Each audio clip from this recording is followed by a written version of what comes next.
Bueno, como bien les mencionaba Francisco, mi nombre es Ángelo Baeza. Yo soy becado de tercer año de dermatología y venerología de la Universidad de Santiago de Chile. Y estoy ya a punto de culminar mi rotación por oculoplástica en la Clínica Pasteur. Aprovecho de agradecer a los doctores quienes han sido muy gentiles y docentes durante mi rotación. Entonces, hoy día les voy a conversar de dos temas. Primero, dermatosis conjuntivales, o sea, cicatriciales de la conjuntiva, a raíz de un caso que vimos con la doctora Balcells, y también vamos a hablar un poquito sobre el manejo dermatológico que se realiza sobre los cánceres de piel no melanoma y buscar algunas ideas que pudiesen ser complementarias a su quehacer diario. Entonces, estas imágenes son facilitadas por la doctora Balcel con respecto a una paciente que vimos en su policlínico, una paciente con un diagnóstico ya establecido de un pemfigoide mucoso o cicatricial, ¿cierto? Que era derivada por esta triquiasis y un poco buscando alternativas quirúrgicas o de resolución para este problema en esta paciente, ¿ya?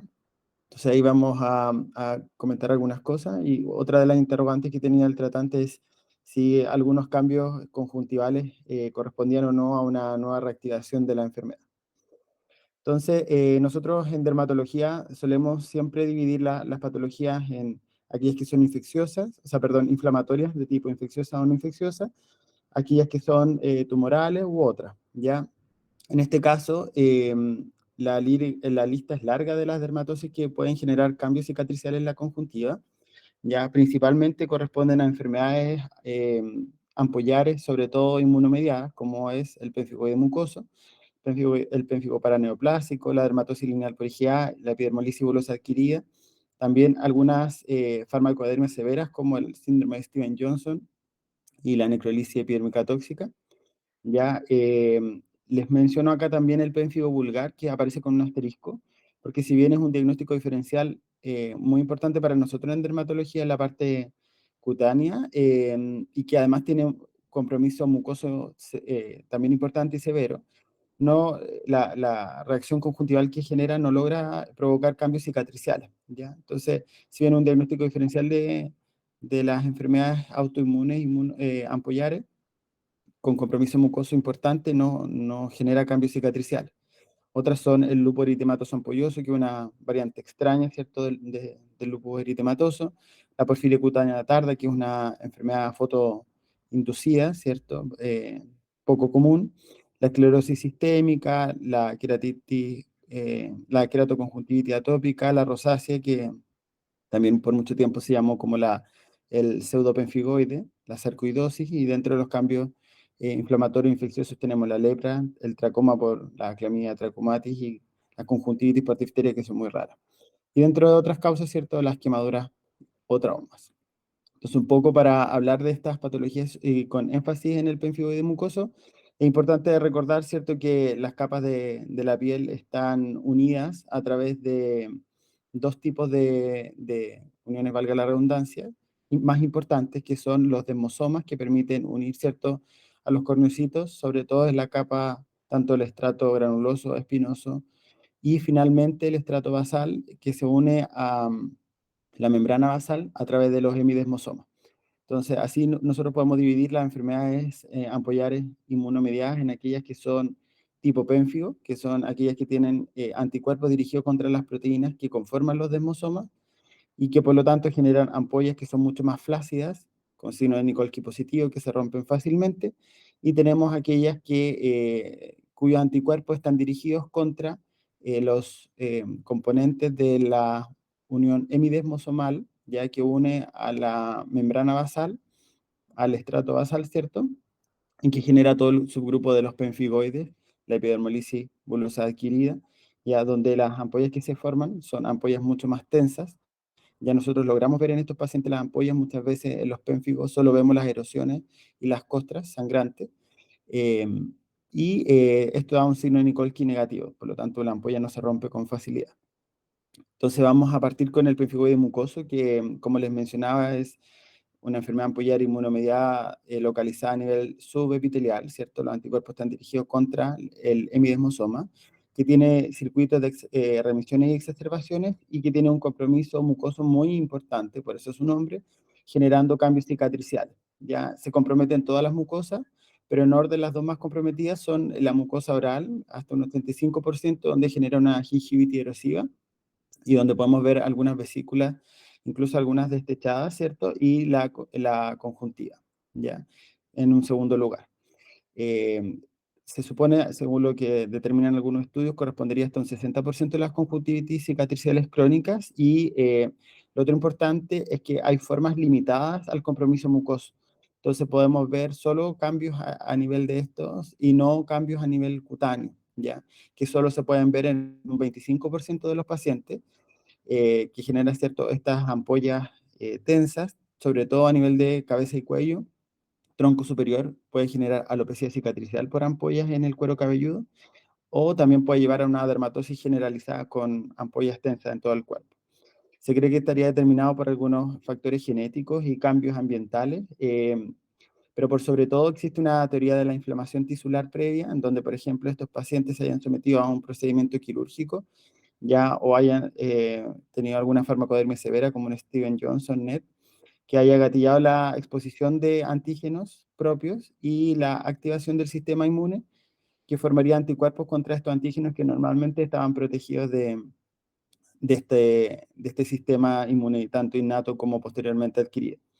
Es una condición infrecuente que afecta a gente de edad avanzada sobre los 60 años, con un leve predominio femenino y sobre todo en pacientes de origen caucásico, y los podemos dividir en alto y bajo riesgo. Importante que el compromiso ocular es un compromiso de alto riesgo por las alteraciones tanto visuales, funcionales que puede generar. En cuanto al pemfigoide mucoso ocular, bueno, en general es de inicio unilateral y progresa 2 a 4 años a un componente ya bilateral. Se manifiesta inicialmente como una conjuntivitis crónica que recidiva. Los pacientes se quejan en general, ¿cierto?, de ojo seco, epífora, entre otras cosas. Es raro que podamos ver vesículas o ampollas como en el resto del cuerpo o incluso en el resto de las otras mucosas. Ya, y eso es importante.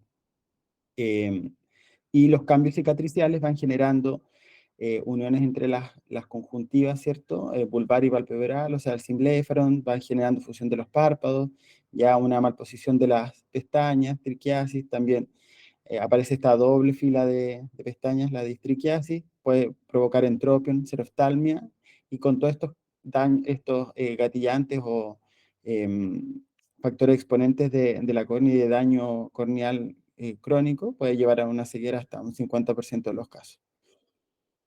Ya, ahora también podemos clasificar el pemfigoide mucoso ocular de acuerdo a su severidad y eso va a determinar el tipo de tratamiento que se debe realizar. El leve, moderado, grave o muy grave. El leve si solo existe cicatrización, fibrosis subconjuntival. Moderado solo si es que vemos un acortamiento en el fornix conjuntival inferior. Grave si aparece al cimbléfaro y muy grave si hay anquilobléfaro. ¿Ya? Y la actividad se mide de acuerdo a los síntomas que presenta el paciente, como fotofobia, dolor ocular, hiperemia conjuntival y aumento de la vascularización, edema conjuntival y un avance en la cicatrización. Ya, recordar que esto es un procedimiento, un proceso lento, progresivo, ya que esa ceguera bilateral se puede alcanzar en hasta 30 años de evolución, pero sí puede tener exacerbaciones severas que pueden acelerar este curso con recaídas que son impredecibles. Por eso requiere un seguimiento continuo. Y lo otro muy importante, que respondía un poco la interrogante del tratante, es que no hay que confundir la inflamación que se genera por la triquiasis y la disfunción glandular con lo que es la actividad propiamente tal de la enfermedad. Ya en cuanto al diagnóstico, es un diagnóstico complejo, tardío, porque la clínica inicial es inespecífica y muchas veces cuando observamos ya los cambios propios de la enfermedad, gran parte del daño ya está establecido. La sensibilidad de los estudios diagnósticos es baja.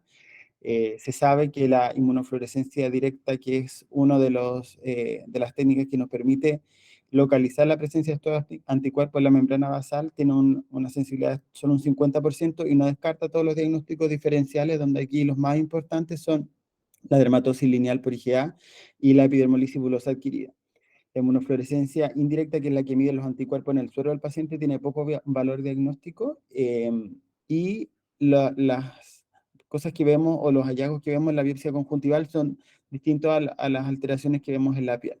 Aquí vemos, ¿cierto?, que se reducen las células caliciformes, hay mayor vasodilatación, vemos como en la primera imagen, perdón, un infiltrado inflamatorio de predominio linfocítico, ya en la segunda imagen ya vemos metaplasia escamosa a nivel conjuntival y cambios fibrosos a nivel subepitelial o dérmico. En cuanto al manejo, lo podemos dividir en un manejo local, que principalmente su objetivo es prevenir la cicatrización y la pérdida de la visión gracias al cuidado ocular. Y aquí tenemos dentro de las recomendaciones mantener una buena lubricación, ¿cierto? Con lágrimas artificiales, mantener una buena higiene palpebral, el uso de compresas y masajes, un manejo precoz de las infecciones, porque cada infección puede exacerbar el proceso cicatricial inflamatorio y por lo tanto empeorar la clínica basal del paciente. La eliminación de las pestañas, que fue el motivo de derivación de esta paciente, ¿cierto? Que nosotros incluso le podemos indicar al mismo que realice, ¿cierto?, una extracción manual de las pestañas, o se pueden hacer algunos procedimientos más agresivos como criodepilación, electrolisis, y finalmente, ¿cierto?, la cirugía para la eliminación del simple la corrección del entropion y, ¿cierto?, todo lo que tiene que ver con el daño corneal. Ya, importante es que antes de realizar cualquier actividad quirúrgica, la enfermedad debe estar inactiva o al menos estable. Y para eso se recomiendan algunos protocolos de manejo inmunosupresor previo con prednisona 1 miligramo día. Algunos dicen 2 días antes del procedimiento y hasta 10 o 14 días posterior al procedimiento. Y lo ideal sería restablecer el inmunosupresor que lo llevó a la remisión al paciente por al menos unos 6 meses. En cuanto a la terapia sistémica, se indica desde un inicio para aquellos pacientes que tienen compromiso de alto riesgo, o sea, aquellos que tienen compromiso de la conjuntiva irían directamente a inmunosupresión sistémica, o aquellos pacientes que tienen compromiso de bajo riesgo, por ejemplo, la mucosa oral o la piel, se podría intentar el manejo local. Ya en cuanto a aquí en la derecha les muestro, ¿cierto?, una escala de inmunosupresores que se van recomendando de acuerdo a la severidad que vimos del paciente, de acuerdo a lo que les mencionaba en los hallazgos clínicos.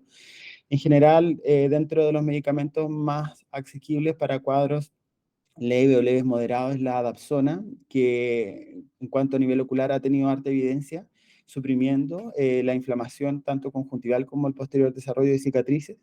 Y posteriormente a él aparecen ya el gran listado de inmunosupresores ahorradores de corticoides como la zatropina, el micofenolato, el metotrexato, ciclos de, o sea, uso de ciclofosfamida más corticoides sistémicos, ya sea orales o endovenosos, que es de todos los esquemas el que genera una respuesta más rápida, más eficaz, sobre todo para los casos severos refractarios, pero recordar que la ciclofosfamida, debido a que tiene muchas reacciones adversas, no puede ser usada por más de un año, por eso es que se usa con el corticoide para después lograr el descenso, ¿cierto? Y una vez que el paciente ya haya logrado inactividad por más de 2 años, se puede generar un descenso progresivo de estos inmunosupresores. Bueno, como diagnósticos diferenciales, uno que es bastante importante es el síndrome de Steven-Johnson, SLAT, necrolisis epidérmica tóxica, que para comenzar, esta diferenciación está realizada principalmente por el porcentaje de superficie corporal comprometida, que no es la superficie que está destechada de la epidermis, sino aquella que está en riesgo de serlo. Por lo tanto, siempre requeremos una evaluación completa de la piel. Ya hablamos de Steven Johnson cuando el compromiso es menos de un 10% y NET cuando es compromiso mayor a un 30%. Está dentro del subgrupo de las farmacodermias severas por el compromiso importante de la epidermis a nivel de la unión dermoepidérmica que genera el destechamiento de esta primera capa y por la necrosis masiva de los queratinocitos. Un 95% está ocasionado por fármacos que están dentro del subgrupo de las 4A, que son los AINES, el alopurinol, los anticonvulsivantes, sobre todo aromáticos como la lamotrigina o la carbamazepina, y los antibióticos dentro de los cuales los betalactámicos y las sulfas son los más asociados. El cuadro puede iniciar 7 hasta 21 días tras su inicio. Hay compromiso tanto de la piel como de la mucosa, sobre todo a nivel ocular, oral y genital. Hasta un 50% de los pacientes puede tener complicaciones oculares graves, por lo tanto la evaluación oftalmológica debe ser tanto en el agudo como dado las consecuencias cicatriciales que puede generar, una evaluación también en el periodo subagudo y crónico del paciente. Dentro de un reporte de casos se demostró que de todos los gatillantes de esta farmacodermia, el que más se asociaba a compromiso ocular severo era hasta un 80% el uso de AINES en pacientes que se habían automedicado antiinflamatorios en cuadros respiratorios virales. Y el rango etario de estos pacientes eran pacientes jóvenes, entre 20 a 30 años. La mortalidad, por supuesto, es mucho mayor en el NET, hasta un 50% de los casos.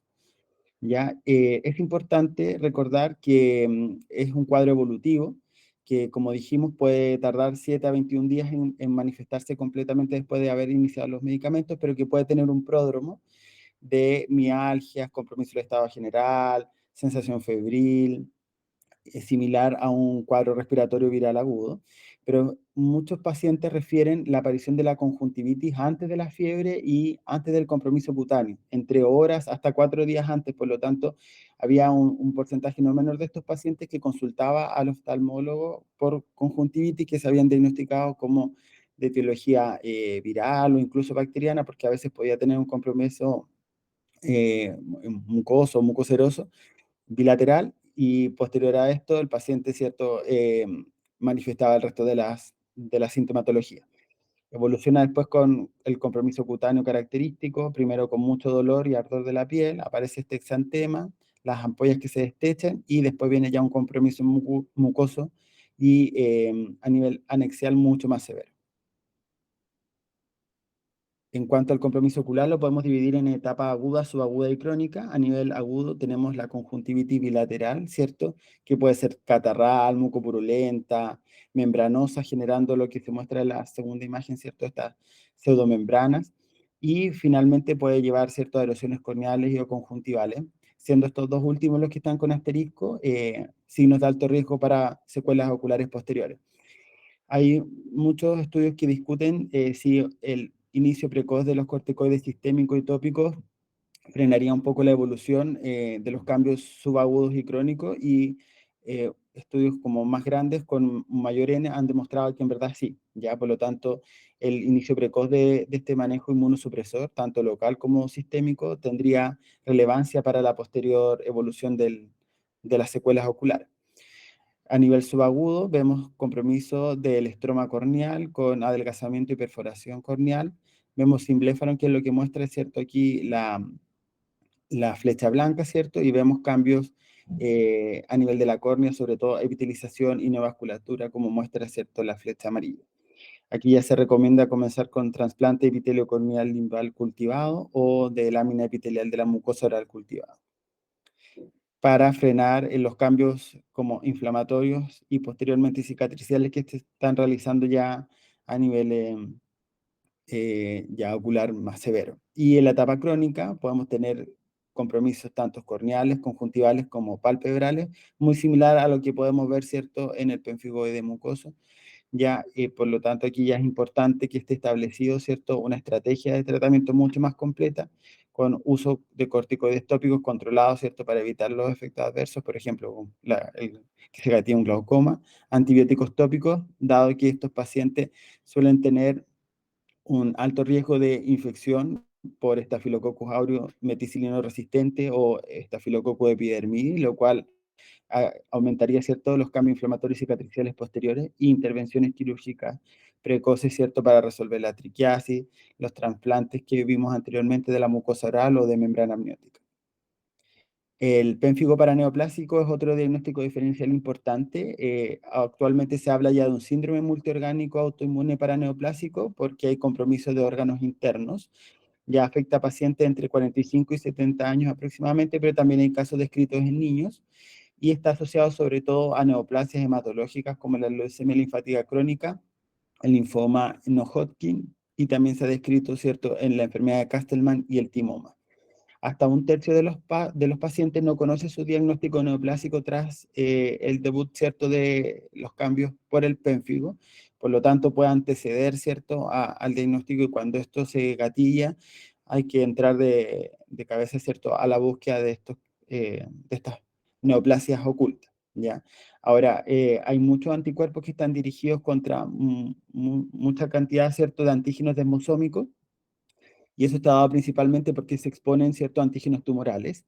Y lo que podemos ver son ampollas cutáneas, que son principalmente polimorfas. Podemos ver lesiones tipo pénfigo, podemos ver lesiones tipo pemfigoide, tipo líquen, ya podemos ver lesiones tipo eritema multiforme que tienen una configuración en target.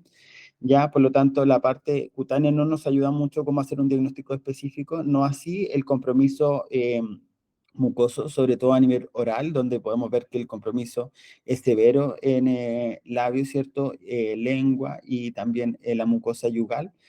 Y lo más importante es que compromete, ¿cierto?, el bermellón del labio, que lo diferencia de la farmacodermia severa, y también tiene una frecuente afectación conjuntival. Ya muchas veces las alteraciones mucosas preceden a los cambios en la piel, por eso es importante ponerle ojo, y de hecho había un grupo no menor de pacientes que debutaba con cambios a nivel conjuntival, posteriormente oral, antes de llegar al diagnóstico definitivo. eh, lo más característico, sí, siempre es el cambio a nivel de la mucosa oral. A nivel de la mucosa ocular, ¿cierto? Es similar a lo que describimos ya en el pemfigoide mucoso. Estos cambios conjuntivales cicatriciales, ¿cierto? Con acortamiento del fornix, a la aparición del simbléfaron, engrosamiento del margen palpebral, entropion, erosión de la conjuntiva, ya defectos posteriores del epitelio corneal. Por lo tanto, aquí el manejo es similar a lo que hacemos, ¿cierto?, con el pemfigoide mucoso ocular, pero es muy importante además el manejo de la enfermedad de base y lograr una buena inmunosupresión sistémica. El problema es que las lesiones a nivel mucoso responden mucho más lento que lo hacen las lesiones a nivel cutáneo. La dermatosis lineal por IgA, este es el diagnóstico diferencial por excelencia del pemfigoide mucoso. Es también una enfermedad ampullar inmunomediada que se localiza a nivel también subepitelial. ¿Ya? Se cree que puede ser idiopática o gatillada por un cuadro infeccioso, vacunas o fármacos. El depósito se llama así, esta enfermedad, porque el depósito de anticuerpos de tipo IgA a nivel de la zona de la membrana basal no hay diferencia por sexo y es bimodal. Afecta a niños, sobre todo entre los 3 y los 5 años, y pacientes adultos sobre los 60 años. Hasta un 90% podría tener un pródromo a nivel cutáneo que estaría gatillado por ardor o picazón. En la piel vemos estas ampollas con forma, ¿cierto?, de collar de perlas. Se describe como una placa eritematosa que tiene ampollas localizadas en la periferia como en collar de perlas y que en el centro puede presentar una erosión o una costra. Se localizan sobre todo en troncos, miembros y zonas acrales, y a nivel de la mucosa más de un 60% hay compromiso de ellas, sobre todo a nivel oral, conjuntival y genital. A nivel conjuntival es indistinguible del pemfigoide mucoso. Por lo tanto, aquí las lesiones cutáneas son importantes para hacer el diagnóstico diferencial. Ya más de un 50% de los pacientes ha reportado cambios a nivel ocular, incluso con ausencia de síntomas en el resto del cuerpo. Ya, por lo tanto, aquí la evaluación evolutiva, ¿cierto?, es importante. Los cambios son los mismos ya descritos en el pemfigoide mucoso.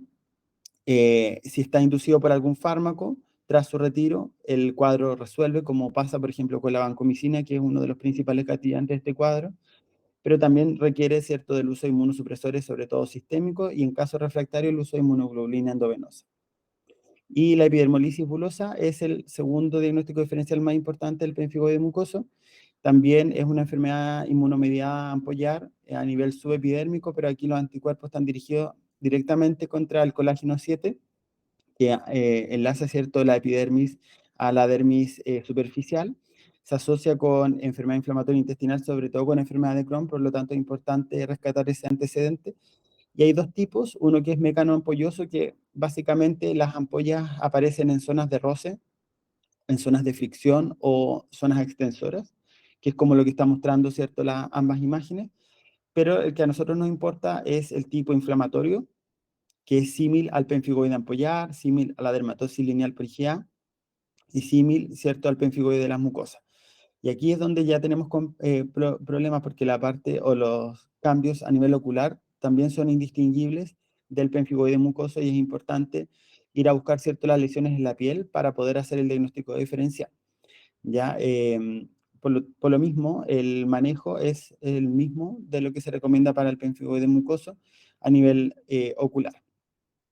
Y finalmente el pénfigo vulgar, que como les mencionaba anteriormente, junto al pénfigoide ampollar son las enfermedades inmunomediadas más importantes, pero esta, y más frecuente, pero esta es la que tiene mayor compromiso a nivel de las mucosas. A diferencia del resto, este tiene su zona de ruptura de la piel suprabasal, o sea, a nivel intraepidérmico. Los anticuerpos están dirigidos contra la hemoglobina 1 y 3, compromete tanto piel y mucosa, y el compromiso de las mucosas es de un 80 hasta un 90%. Principalmente es oral, hasta un 70%, pero el resto de las mucosas también se encuentran comprometidas.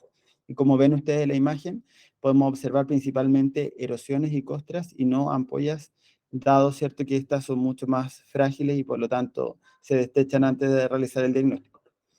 En cuanto a las manifestaciones oculares, que se pueden encontrar hasta un 17%, es principalmente una conjuntivitis bilateral no cicatricial, leve a moderada, con erosión de la conjuntiva palpebral, y aquí sí podemos ver ampollas o vesículas que se destechan y generan erosiones, sobre todo a nivel del margen medial del párpado inferior, que puede ser mayormente patognomónico. El compromiso de la mucosa no es indicador de gravedad y tiene un curso independiente de lo que ocurre a nivel de la piel, ¿ya? En general, los cambios oculares se limitan al párpado de la conjuntiva y no genera cierto cambio en la agudeza visual ni tampoco ceguera. Y puede llegar a una recuperación completa sin tener secuelas, ya que el manejo principal es a través de corticoides tópicos, lágrimas artificiales. Ya si aparecen úlceras conjuntivales se puede manejar con corticoides intralesionales como la acetonitroamcinolona, y para casos refractarios ya el uso de biológicos como el rituximab o el etanercept. Eso con respecto a la primera parte de la presentación.